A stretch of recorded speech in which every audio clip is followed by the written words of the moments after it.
You don't forget the sound of someone screeching like a kettle about to blow, especially not when it's coming from a bleach-blonde HOA board member in a leopard print visor. It was Saturday morning, and I was halfway through pressure washing my driveway when I heard the unmistakable roar of a golf cart engine, followed by a sharp voice yelling, "Excuse me." "Excuse me." I turned, hose in hand, to see Karina Dahlman, our HOA vice president, self-appointed enforcer of all lawn heights and mailbox paint shades, barreling down the common sidewalk in her tricked-out golf cart. She slammed the brakes right at the edge of my driveway, a trail of dust swirling behind her. "Patrick Zeller," she barked, like a drill sergeant who just caught someone skipping inspection. "I need access through your driveway." I blinked. "For what?" "I'm late for the HOA budget meeting." "You've blocked the shortcut again." She pointed past me, toward the thin strip of asphalt that ran along the back of my property, a dead-end maintenance road that led to nowhere and was technically part of my deeded land. Years ago, before I bought the place, people would cut through it with carts, bikes, or whatever else, treating it like a shortcut to the country club. Not anymore, I crossed my arms. "It's not a shortcut, it's my private access road. It's for community use," she snapped. "You can't just gate off something we've used for years." "You mean trespass on for years?" I tilted my head. "I filed a notice with the county, it's mine, and I'm installing the gate next week." Karina's face turned the color of boiled lobster. "You'll be hearing from the HOA attorney?" "Great," I said, turning the hose back on. "Tell him to bring snacks." She actually screamed and peeled off, nearly clipping my mailbox as she flew down the sidewalk. 2 houses down, she stopped to talk to someone, pointed at me. Probably telling them I was a danger to the community. By Monday, I had 3 violation notices taped to my front door. One said I had created a hostile environment. Another claimed my garbage bin was visible for more than 20 minutes post-collection. The third accused me of unauthorized landscaping because I'd trimmed the hedges. I knew exactly what this was. Retaliation. Karina was using her HOA power to intimidate me into reopening that shortcut. But what she didn't know was that I'd been documenting every interaction, every bogus fine, every whispered threat with a camera mounted in my window, and I wasn't going to play nice. Not anymore. By Thursday morning, the gate installers arrived just after sunrise. 2 trucks, a trailer, and a team of 3 guys in steel toed boots began unloading posts and panels. I greeted them with coffee and a copy of the plat map highlighted and notarized to make sure they knew exactly where the property boundaries were. By 9, the posts were in. By noon, the keypad box was mounted. And by 3, the gate stood tall black iron, motorized, and impossible to miss. It extended across the width of my private access road like a final period on the sentence I'd been writing for weeks. The installers packed up, left me the manual, and handed over the remote with a chuckle. "You're about to make someone real mad." I didn't have to wait long. At 5 sharp, just as the sun dipped low enough to cast long shadows across the cul-de-sac, a familiar engine growled down the street. Karina's golf cart came into view, this time with a passenger, a man in a navy blazer and khakis holding a clipboard. They pulled up to the gate, and while the man squinted at the keypad, Karina stepped out and marched toward me like a wind-up toy running out of patience. "You've made a huge mistake," she said, voice low and tight. "That's funny," I replied. "I was just thinking how peaceful it's been without uninvited carts buzzing past my garage." "This is Chadwick," she said, gesturing toward the man. "He's a certified easement assessor. We're here to inspect the obstruction." Chadwick didn't look thrilled to be there. "Can I see the property documents, please?" I handed him the folder I'd already prepared. He flipped through the surveyor's report, the parcel map, and the easement release signed by the previous owner. His eyebrows slowly climbed as he read. "This isn't common ground," he finally said. "It's privately owned, and the easement was dissolved 2 years ago." Karina's jaw clenched. "There was an understanding." Understandings don't override legal filings, Chadwick replied, glancing at the gate. You can't enforce access here, not unless the HOA has a recorded easement. Do you have one? She didn't answer. Instead, she turned on her heel and stormed off, muttering something about escalation and non-compliance. Chadwick gave me an apologetic nod before jogging to catch up with her.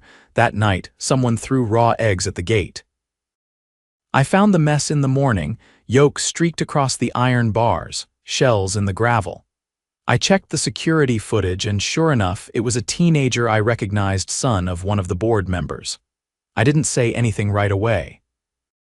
I just saved the footage and added it to the growing folder labeled HOA harassment. By the end of the week, the harassment escalated. I woke up to find my mailbox bent backward like someone had kicked it. My trash can was tipped over in the street, contents scattered. And on Saturday morning, a sheet of paper was taped to my front door.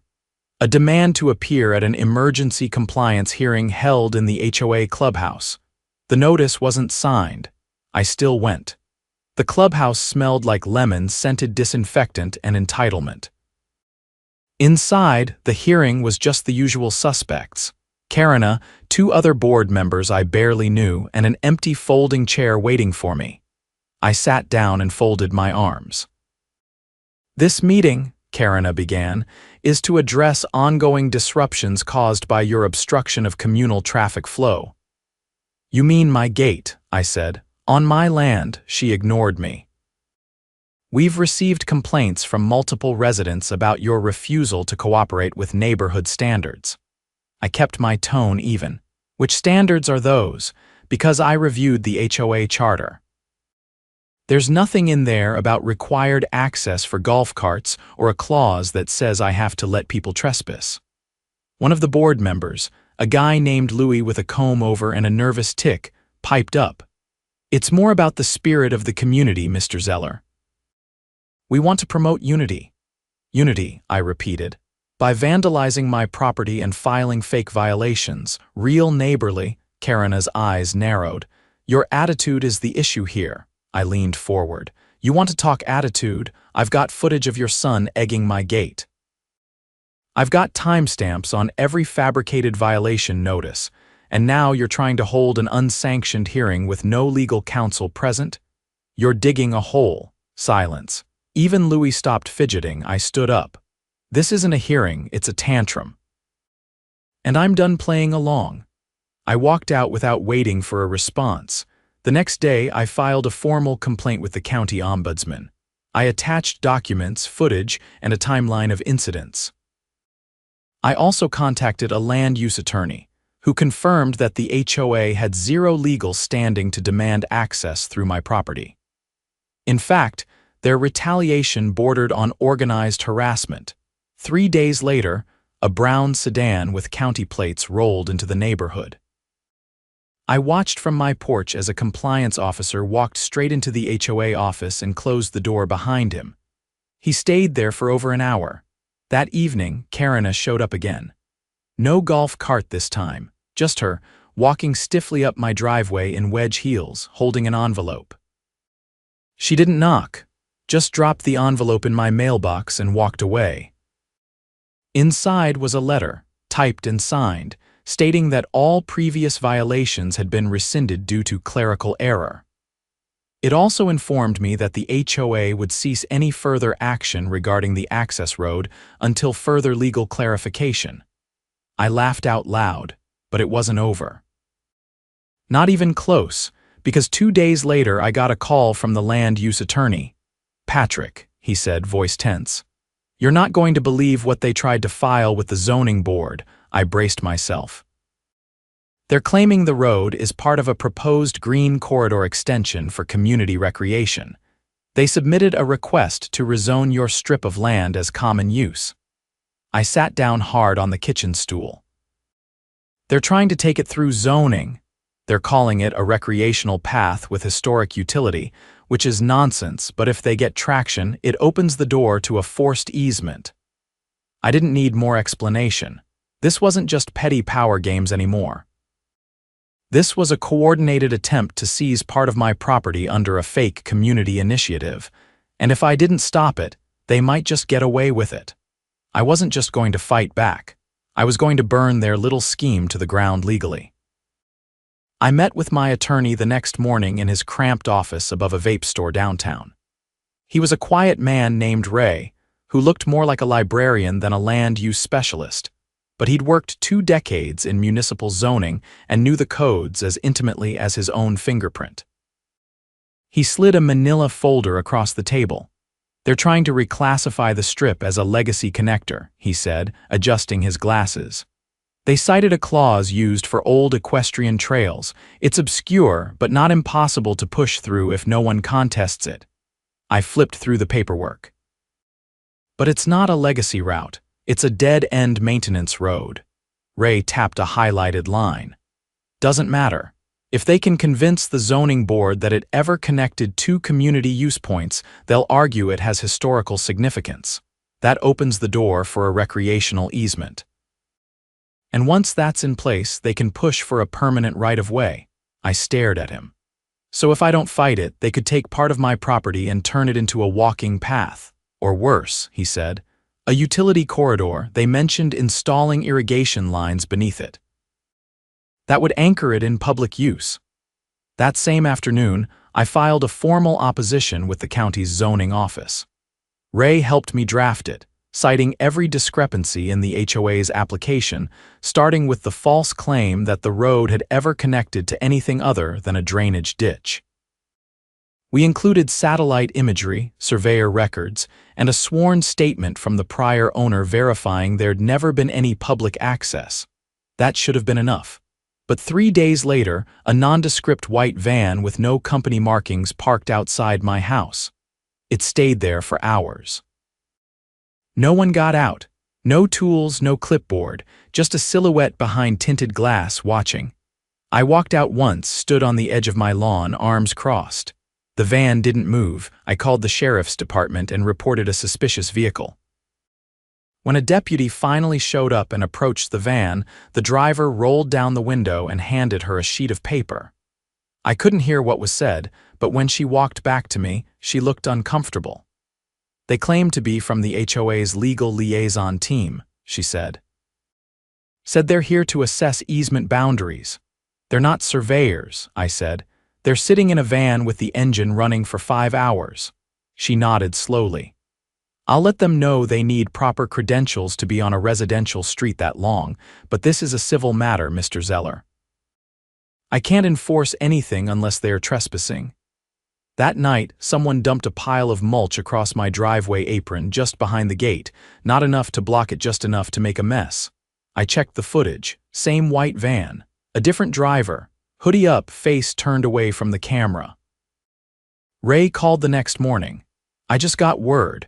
The HOA filed an addendum to their zoning request. They're claiming your gate violates community ingress standards." I nearly dropped the phone. "That's a residential gate on private property with county approval?" "They're grasping," he said. "But it's forcing a review. You'll have to attend a hearing." "Fine," I said. "I'll bring the whole neighborhood with me."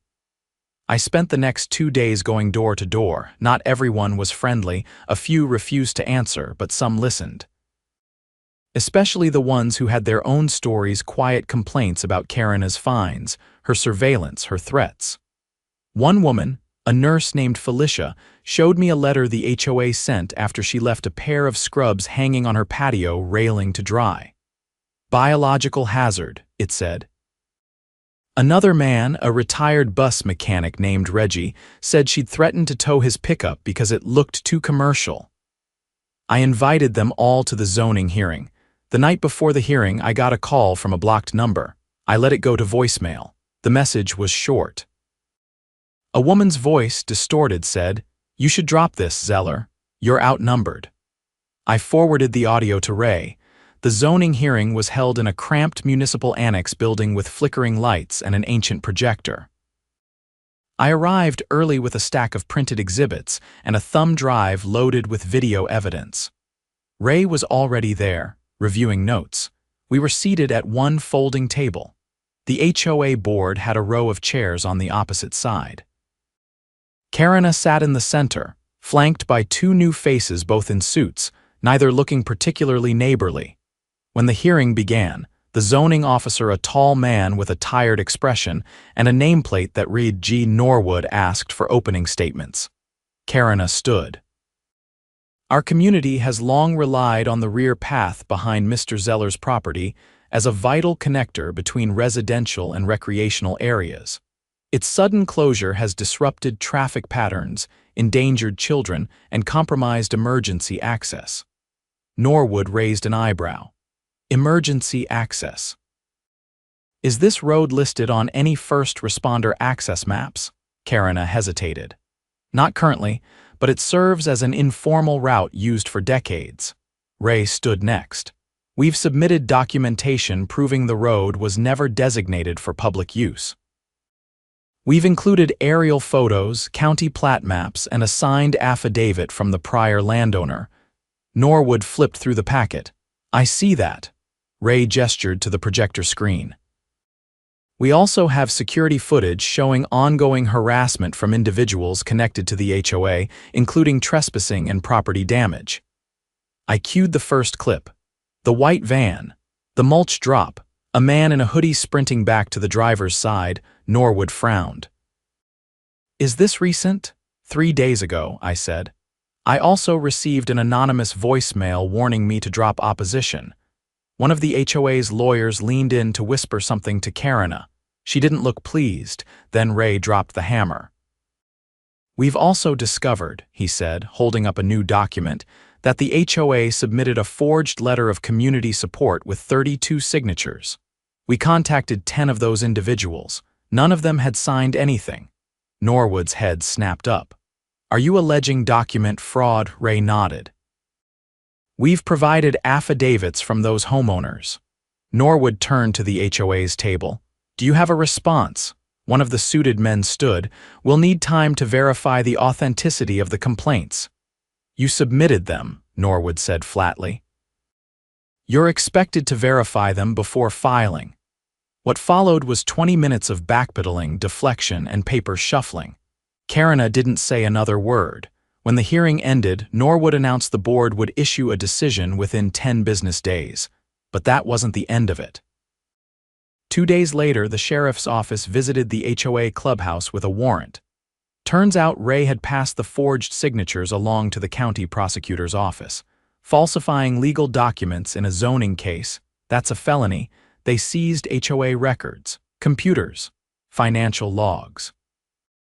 Even the surveillance equipment Karina installed without notifying residents. Later that week, I got a knock on the door. It was Reggie holding a clipboard.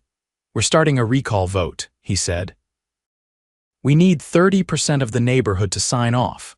By the end of the weekend, they had 45%. Karina resigned before the vote could even be tallied. The zoning board's decision arrived by mail 5 days later. Application denied. My gate was legal. My road was private. And the HOA was barred from submitting further zoning requests on my property for the next 5 years. It was over. But I didn't take the gate down. I added a second camera, installed motion lights, and donated the footage of the van to the sheriff's department, who were still investigating the HOA's liaison team, which it turned out didn't exist on any official registry. The best part. The new HOA president, a soft-spoken woman named Linda, showed up at my door 2 weeks later with a peace offering, a bottle of wine and a handwritten note. Some of us are sorry it got this far, she said. I accepted the wine, but not the apology, because I hadn't just won, I'd drawn a line. And made sure they knew exactly where it was. The first board meeting under Linda's leadership was held on a humid Tuesday evening, the kind where the sky hangs low and heavy, threatening rain but never delivering. The folding chairs in the clubhouse were packed, the air thick with a mix of curiosity and cautious optimism. I stood in the back, arms crossed, watching as Linda adjusted the microphone and cleared her throat.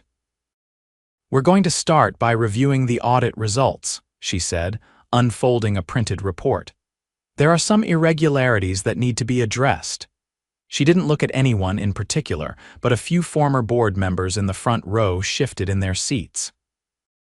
One of them, a woman named Sharon who'd always worn oversized sunglasses indoors, reached for her water bottle with a shaky hand. Linda continued, over $30,000 in expenditures were unaccounted for over the last fiscal year. Several invoices were paid without board approval or proper documentation. The county's financial investigator is reviewing the records we submitted last week. There was a murmur across the room. Someone in the middle row muttered something under his breath, and a man in a pressed golf polo leaned forward with a grim frown. It got worse from there. Linda read from a page clipped to the back of the report. 2 payments were made to a company listed as Sunridge Community Solutions for consulting services. There is no such registered business. The checks were deposited into a personal bank account belonging to a former board officer.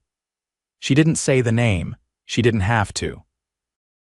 The silence was punctuated only by the soft hum of the overhead ceiling fan, spinning uselessly in the heavy air. Linda set the papers down. We've forwarded everything to the county's white-collar crimes division.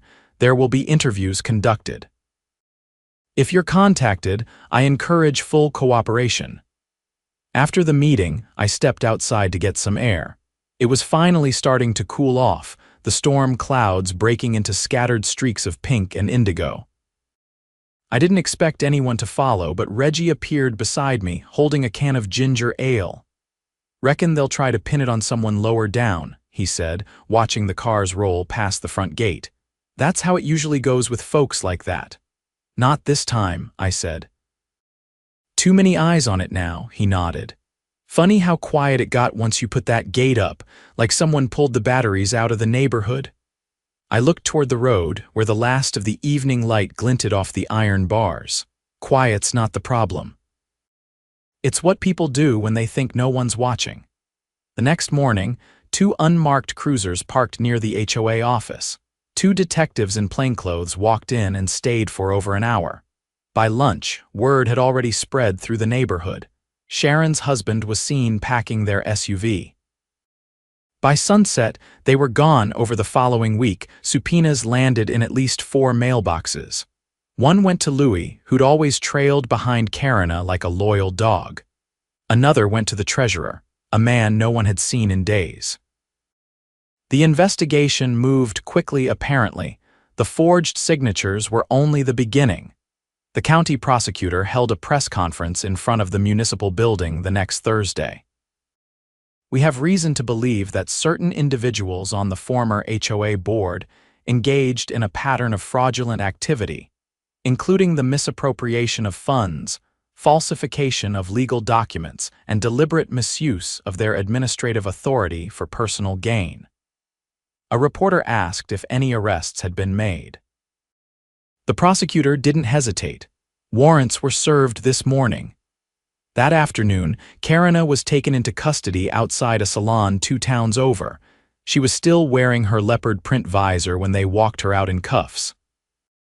Someone filmed it from their car window and posted it on the neighborhood message board. The video didn't have sound, but you could see her mouth open wide as she shouted something unintelligible at the officers. Her mugshot surfaced later that night. No visor, no makeup, just a pale face and a vacant stare. It was quiet for a few weeks after that. The board held an emergency vote to fill the remaining seats. Linda stayed on as president, and Reggie accepted the role of community mediator. The new treasurer was a retired bookkeeper named Miriam, who kept a 3-ring binder with every receipt and transaction logged in pen. I didn't attend the meetings anymore. I didn't need to. The neighborhood had found its balance again, maybe not perfect, but honest. One evening, well after the sun had dipped below the rooftops, I heard a knock on my door. It was Felicia, the nurse who dealt with the patio nonsense. She was holding a tray of lemon bars and wearing scrubs with cartoon frogs on them. I just got off the evening shift, she said, brushing hair from her eyes. Figured you deserved something sweet. I stepped aside to let her in. Long day, not as long as the ones you had, she said, setting the tray on the counter. I heard what you did for the zoning board. You didn't just protect your road, you gave the rest of us a chance to breathe. We stood there for a moment, the hum of the refrigerator the only sound. "I didn't plan on it," I said. But once they pushed, I had to push back. She smiled, not the kind you give out of politeness, but the real kind, the kind that meant something. "Well, thanks for pushing." The next morning, I walked the length of the gate, checking the hinges and keypad. Everything was still in place. The fresh coat of paint had dried smooth, and the new motion light sensor clicked on right as I passed. I paused at the end of the driveway and looked back toward the house. It was quiet again, not the tense, eggshell silence of before, but something calmer. Settled. Later that week, I received a letter from the zoning board. It wasn't a warning or a complaint. It was a request for a copy of the documentation I'd gathered to use as part of a training seminar for other municipalities dealing with abuse from private associations. I agreed. On one condition: they had to include a section on homeowner rights and retaliation protections. A month passed. Then another. The legal proceedings against the former board members picked up steam. Karina was charged with document fraud, misuse of association funds, and obstruction of a municipal process. 2 others faced charges related to financial misappropriation. The plea deals started coming in after that. No one wanted to go to trial, especially after the evidence surfaced of how they'd coordinated the forged letters and paid themselves under fake vendor names. The county assigned a temporary oversight committee to ensure no HOA board could act unilaterally again. All future decisions required full meeting minutes and transparency postings on a public access bulletin. I repurposed the folder I'd kept with all the documentation. Added a final tab labeled Resolved. Slid the last printed article inside a copy of the local paper, headline reading, "HOA scandal ends in felony charges, reforms underway."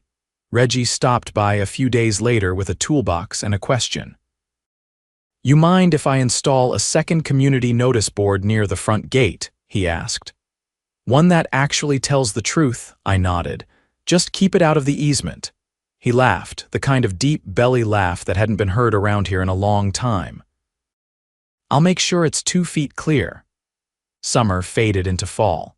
The leaves turned amber and gold, and the neighborhood felt finally like one.